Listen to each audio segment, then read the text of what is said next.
सुप्रभात बच्चों। आज हम वसंत भाग 3 के अध्याय 15 को पढ़ेंगे। अध्याय का नाम है सूरदास के पद। ये महाकवि सूरदास के द्वारा लिखित है, रचित है। इसमें इनके 2 पद हैं और इन्होंने कृष्ण भक्ति से संबंधित बहुत ही विस्तृत साहित्य लिखा है और ये ब्रजभाषा के अग्रणी कवि हैं और श्री कृष्ण के प्रमुख कवियों में इनका स्थान आता है। श्री कृष्ण भक्ति से संबंधित काव्य में इनका सबसे प्रमुख स्थान आता है। तो हम शुरू करते हैं। इनका जो पहला पद है, पहले इनके बारे में जान लेते हैं कि इन्होंने वात्सल्य से संबंधित पदों की रचना बहुत बड़े पैमाने पर की है। जैसा कि इनके नाम से प्रतीत होता है सूरदास, कि इनकी आंखें नहीं थी, कहा था कि जन्मजात अंधे थे, लेकिन इनके वर्णनों के बारे में जो भी पढ़ेगा उसे यकीन नहीं होगा कि एक अंधा व्यक्ति जिसने इस तरह का वात्सल्य का किसी बच्चे के जीवन को न देखा हो, वर्णन नहीं कर सकता, असंभव है। तो यह अपने आप में आश्चर्यजनक है। फिलहाल हम शुरू करते हैं। पहला जो पद है, इसमें जो बाल कृष्ण हैं वे अपनी माँ यशोदा से जिद कर रहे हैं कि माँ तुमने मतलब जो उनकी माँ हैं यशोदा जी, वे बार बार अपनी चोटी के बारे में पूछा करते हैं कि मेरी जो चोटी है बढ़ क्यों नहीं रही है और इसके बढ़ने के पीछे तुमने कितना कितना बार मुझे जो जो कहा मैंने काम किया। दूध पीने के लिए कहा मैंने दूध पिया, तुमने बाल गुथने के लिए कहा मैंने बाल गुथवाया, जो भी कहा मैंने किया, लेकिन अभी तक यह लंबी नहीं हुई। तो उसी पर यह पद है। शुरू करते हैं। मैया कबही बढ़ेगी चोटी, किति बार मोहि दूध पियत भई, यह अजहू है छोटी। तू जो कहत बल्कि बेनी ज्यों, वह है लांबी मोटी। काढ़त गुहत नवावत जई हैं, नागिन सी भूई लोटी। काँचो दूध पियावत पचपच, देत न माखन रोटी। सूर चीर जीवो दो भैया, हरि हलधर की जोटी। तो भाई बच्चों, जो कृष्ण हैं, बाल कृष्ण हैं, जब वे छोटे थे, बच्चे थे, तो उन्होंने अपनी माँ से पूछा कि माँ मेरे सिर पर यह जो चोटी है, जो मेरे बाल हैं, ये कब बढ़ेंगे। फिर कहते हैं कि कितनी बार मोहि दूध पियत भई, यह अजऊ है छोटी है। कितने बार मुझे दूध पीते हुए हो गए। कित मतलब कितने बार, मोहि दूध पियत भई, पियत मतलब पीना, भई मतलब होना। यह अजहू है छोटी, यह आज भी छोटी है।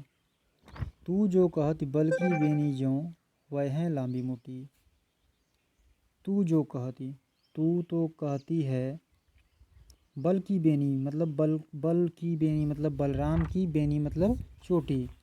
जैसे बलराम की बेनी है वह है लांबी मोटी, वैसे ही लंबी और मोटी मेरी बेनी हो जाएगी, मेरी चोटी हो जाएगी अगर मैं दूध को पीऊँगा।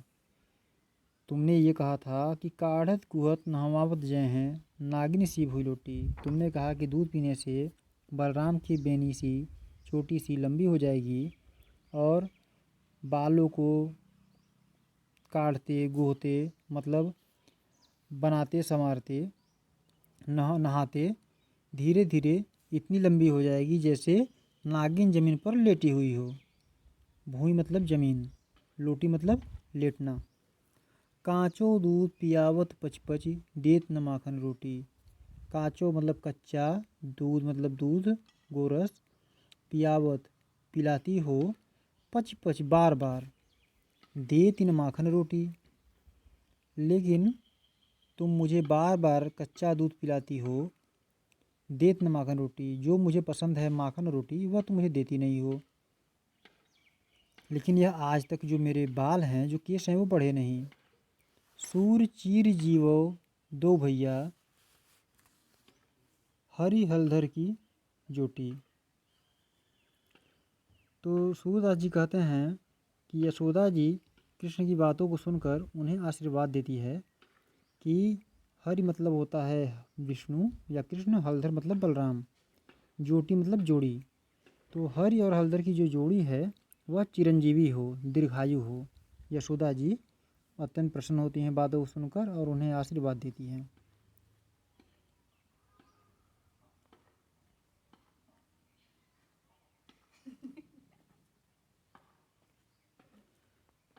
तेरे लाल मेरो माखन खायो, दोपहर दिवस जान घर सुनो, ढूंढी ढंढोरी आप ही आयो, खोल किवारी पैठ मंदिर में, दूध दही सब सखनी खवायो, ऊखल चढ़ी सीके को लिन्हो, अनभावत भूमि में ढरकायो, दिन प्रति हाथ होती गोरस की, यह ढोटा कौने ढंग लायो, सूर्य श्याम को हटक न राखे, तय ही पूत अनोखो जायो।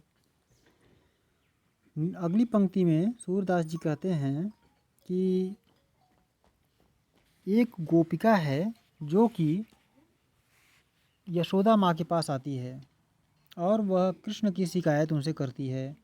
कृष्ण ने उसका नुकसान किया है, जो वह किस तरीके से सूरदास जी वर्णित कर रहे हैं हम उसे देखते हैं। तेरे लाल मेरो माखन खायो, तेरा जो पुत्र है उसने मेरा माखन खा लिया, खायो मतलब खा लिया। दोपहर दिवस जान घर सुनो, दोपहर मतलब दोपहर, दिवस मतलब दिन। दोपहर के समय घर को सूना मतलब खाली जानकर, एकांत जानकर वह स्वयं आया, ढूंढते खोजते वह स्वयं आया, खोल किवारी पैठ मंदिर में, दूध दही सब सखनी खवायो। घर की जो किवाड़ है, किवाड़ उसको खोला, पैठ मतलब बैठना, मंदिर मतलब गृह, घर के अंदर घुसकर, किवाड़ को खोलकर घर के अंदर घुसकर दूध दही सब सखनी खवायो। घर में जो भी दूध दही था सब अपने दोस्तों को, मित्रों को खिला दिया। ऊखल चढ़ी सीके को लिन्हो, ऊखल चढ़ी, ऊखल होता है बच्चों जिसमें गांव में कुछ कूटने के लिए प्रयोग में लाते थे पहले, धान या फिर जौ वगैरह, उसे हम ऊखल बोलते हैं। पत्थर का होता है और एक लकड़ी का डंडा जैसा होता है, उससे उसमें कुछ भी अनाज को कूटते हैं। सीके को लिन्हो, कृष्ण छोटे थे इसलिए ऊखल पर चढ़ करके, तब सीके मतलब होता है सिकहर, छींका, उस पर वे चढ़कर सीके पर जो भी रखा हुआ था उसको ले लिया, दूध दही इत्यादि। अनभावत भूमि में ढरकायो, अनभावत मतलब जो उनके मन को नहीं भाया उसे भूमि में ढरका दिया, जमीन में गिरा दिया। दिन प्रतिहानि होत गोरस की, यह ढोटा कौने ढंग लायो। फिर आगे कहती है वह गोपिका कि प्रतिदिन गोरस, गाय के दूध से निर्मित जो भी सामान है उसकी हानि हो रही है। यह ढोटा कौने ढंग लायो, यह तुमने अपने ढोटा पुत्र को, ढोटा मतलब पुत्र, कौने ढंग लायो, अपने पुत्र को तुमने किस ढंग से पाल रखा है, क्या सिखाया है। सूर्य श्याम को हटक न राखे, तय ही पूतन को जायो। सूरदास जी कहते हैं कि वह गोपिका कह रही है कि तुमने श्याम को डरा कर डांट कर नहीं रखा है, मानो तय ही पूतन खो जायो, मानो तुमने ही, हटक मतलब डरा कर या डांट कर, तय ही पूतन खो जायो, मानो तुमने ही कोई अनोखा पुत्र उत्पन्न किया है, तुम्हारा ही अनोखा विलक्षण पुत्र है, ऐसा शिकायत कर रही है गोपी यशोदा जी से। ठीक है बच्चों।